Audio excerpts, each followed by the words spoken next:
ସ୍ଥାନୀୟ ନେତାଜୀ ଯୁବ ପରିଷଦ ପରିସରରେ ସିପିଆଇ ପକ୍ଷରୁ ବିକେଏମୟୁର ଜିଲ୍ଲା ଉପସଭାପତି ସାଥୀ ପୂର୍ଣ୍ଣରଥଙ୍କ ନେତୃତ୍ୱରେ ବିଶ୍ୱ ଶ୍ରମିକ ଦିବସ ପାଳନ କରାଯାଇଛି।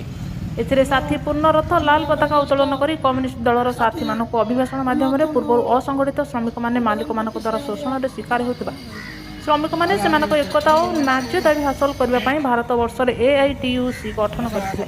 ଏହା ଗଠନ ହେବା ପରେ ଆଜିର ଦିନରେ ବିଶ୍ୱ ଶ୍ରମିକ ଦିବସ ପାଳନ କରାଯାଉଛି।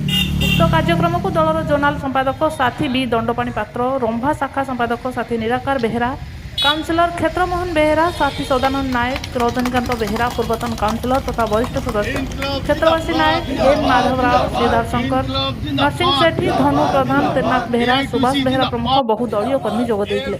ରମ୍ଭାରୁ ବନବାସୀ ସେଠୀଙ୍କ ରିପୋର୍ଟ, ନ୍ୟୁଜ ଅଫ୍ ଓଡ଼ିଶା।